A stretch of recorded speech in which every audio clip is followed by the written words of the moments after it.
जनगणना 2027 के लिए मोदी कैबिनेट की मंजूरी। 11,718 करोड़ रुपए के बजट को मिली मंजूरी। केंद्रीय मंत्री अश्विनी वैष्णव ने दी जानकारी। मंत्री अश्विनी वैष्णव बोले, पहली बार डिजिटली होगा सेंसस, 2 चरण में कराई जाएगी जनगणना। एसआईआर और वंदे मातरम पर चर्चा को लेकर राहुल गांधी बोले, विपक्ष ने चर्चा के दौरान सरकार की धज्जियां उड़ा दी। अमित शाह डिस्टर्ब हो गए, वे मानसिक रूप से दबाव में थे। केंद्रीय मंत्री एसपी सिंह बघेल बोले, बिहार में एसआईआर के बाद से पूरे विपक्ष में डर, जनता ने एसआईआर के पक्ष में दबाया बटन, राष्ट्र हित में है प्रक्रिया। पाकिस्तान के 195 हिंदुओं को मिली भारत की नागरिकता। 195 में से 122 लोगों को सीएए के तहत नागरिकता। गुजरात के डिप्टी सीएम हर्ष संघवी ने दिए सर्टिफिकेट। यूपी के पीलीभीत में एसआईआर सर्वे ड्यूटी पर तैनात आंगनबाड़ी कार्यकर्ताओं की हार्ट अटैक से मौत। परिजनों ने विभाग पर लगाया काम के दबाव का आरोप। पश्चिम बंगाल की वोटर लिस्ट से 58,08,202 वोटर के नाम हुए बाहर। चुनाव आयोग के मुताबिक करीब 24,18,000 वोटर की हुई मौत। राहुल गांधी ने लोकसभा में वायु प्रदूषण का मुद्दा उठाया। बढ़ते प्रदूषण को लेकर सदन में चर्चा की मांग। बोले, गंभीर मुद्दा, बहस जरूरी।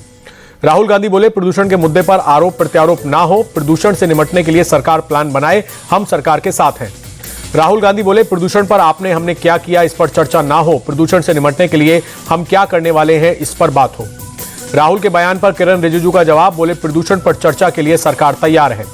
संसद भवन में कांग्रेस के लोकसभा सांसदों के राहुल गांधी की मीटिंग। पार्टी से जुड़े कई अहम मुद्दों पर चर्चा। बैठक से नदारद रहे शशि थरूर। दिल्ली में आज संसद भवन में हुई कांग्रेस सांसदों की बैठक से नदारद रहे शशि थरूर। राहुल गांधी ने बुलाई थी मीटिंग। सूत्रों के मुताबिक थरूर दिल्ली में मौजूद नहीं। उद्धव ठाकरे का मोदी सरकार पर अटैक। कहा, देश के लिए नहीं बीजेपी के लिए काम कर रही है केंद्र सरकार। घुसपैठियों को लेकर बोले उद्धव ठाकरे, देश की सीमाओं की सुरक्षा नहीं कर पा रहे हैं गृह मंत्री शाह। विपक्षी सरकार गिराने की बनाते रहते हैं रणनीति। अंडमान और निकोबार दौरे पर गृह मंत्री अमित शाह। सावरकर की कविता के 115 साल पूरे होने पर कहा, अंडमान और निकोबार बलिदान, समर्पण और देशभक्ति की तपोभूमि है। गृह मंत्री अमित शाह बोले, वीर सावरकर ने अपनी जिंदगी के सबसे मुश्किल साल अंडमान और निकोबार में बिताए थे। आज यहाँ की धरती भारतीयों के लिए तीर्थ स्थल। मंगलवार या बुधवार तक हो सकेगी लूथरा बंधुओं की गोवा में पेशी। फिलहाल बैंकॉक में थाई इमिग्रेशन के डिटेंशन सेंटर में रखा गया। भारत लाने के लिए बनेगा इमरजेंसी सर्टिफिकेट। इंडिगो ने चीफ एविएशन एडवाइजर्स एलएलसी को किया नियुक्त। एविएशन एक्सपर्ट कैप्टन जॉन इल्सन के नेतृत्व में नियुक्ति। फ्लाइट संचालन में देरी और गड़बड़ियों की होगी जांच। इंडिगो क्राइसिस पर डीजीसीए ने लिया एक्शन। 4 फ्लाइट ऑपरेशंस इंस्पेक्टर को किया सस्पेंड। लापरवाही बरतने पर किया सस्पेंड। छत्तीसगढ़ में सुरक्षा बलों को बड़ी कामयाबी। सुकमा में 33 लाख के 10 इनामी नक्सलियों ने किया सरेंडर। जम्मू कश्मीर में बीएसएफ ने एक संदिग्ध को हिरासत में लिया। जम्मू कश्मीर पुलिस की संदिग्ध से पूछताछ जारी। हैदराबाद में बीजेपी कार्यकर्ताओं का विरोध प्रदर्शन। सिंगरेनी भवन के बाहर जोरदार हंगामा। राज्य की कांग्रेस सरकार पर सिंगरेनी फंड के गलत इस्तेमाल का आरोप।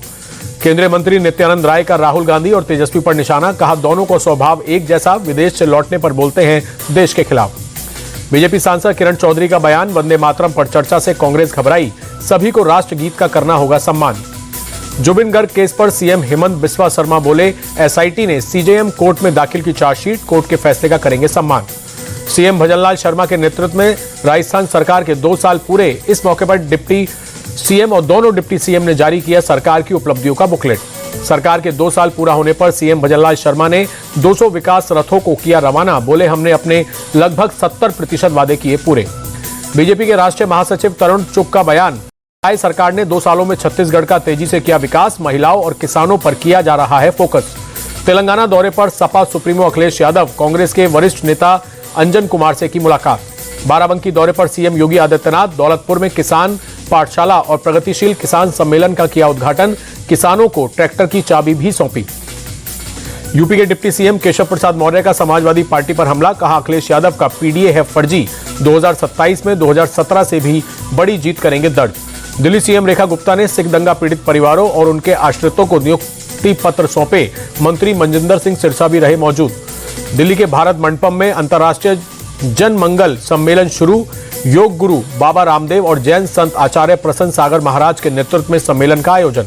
अंतर्राष्ट्रीय जन मंगल सम्मेलन में हर मास एक उपवास का भी उद्घाटन। इंडिया टीवी के editor in chief Rajat Sharma, Swami Ramdev और प्रसन्न सागर महाराज ने किया उद्घाटन। कार्यक्रम को संबोधित करते हुए रजत शर्मा ने उपवास के संयम पर दिया जोर। प्रधानमंत्री के वजन कम करने के आह्वान का भी किया जिक्र। हर मास एक उपवास के उद्घाटन के अवसर पर बाबा रामदेव ने सम्मेलन को उपवास, ध्यान, योग और स्वदेशी चिंतन पर केंद्रित बताया। बाबा रामदेव ने रजत शर्मा की फिटनेस की जमकर तारीफ की। कार्यक्रम में शामिल केंद्रीय पर्यावरण मंत्री भूपेंद्र यादव ने दिल्ली एनसीआर के प्रदूषण पर चिंता जताई। बोले, हम दिल्ली सरकार के साथ मिलकर काम कर रहे हैं, जल्द ही रिजल्ट दिखने लगेगा। अवैध कफ सिरप मामले में ईडी की छापेमारी। लखनऊ, वाराणसी, जौनपुर, रांची, अहमदाबाद समेत 25 जगहों पर एजेंसी का छापा। दिल्ली ब्लास्ट के आरोपियों की पटियाला हाउस की एनआईए कोर्ट में पेशी। 12 दिन की न्यायिक हिरासत में भेजे गए चारों आरोपी। दिल्ली को आज भी जहरीली हवा से राहत नहीं। अक्षरधाम इलाके में बहुत खराब श्रेणी में AQI 354 दर्ज। दिल्ली के गाजीपुर इलाके में भी छाई स्मॉग की परत। बहुत खराब श्रेणी में AQI 386 दर्ज। पंकज चौधरी बन सकते हैं यूपी बीजेपी के नए अध्यक्ष। महाराजगंज से बीजेपी सांसद है पंकज चौधरी, सूत्रों के हवाले से खबर। नोएडा में सीबीआई का बड़ा एक्शन। अंतर्राष्ट्रीय साइबर क्राइम नेटवर्क का भांडाफोड़। अमेरिकी अधिकारी बताकर करते थे फ्रॉड। अब तक अमेरिकी नागरिकों से $8.5 मिलियन की हुई ठगी। सीबीआई ने 6 आरोपियों को अरेस्ट कर पूछताछ शुरू की। यूपी के सीतापुर में अवैध अतिक्रमण पर बुलडोजर एक्शन। 3.50 बीघा तालाब की जमीन को प्रशासन ने कराया कब्जा मुक्त। एसडीएम के निर्देश पर कार्रवाई। यूपी के हाथरस में बीजेपी नेता की बेटी से छेड़छाड़ मामले में एक्शन। एक आरोपी अरेस्ट, दूसरे की तलाश जारी।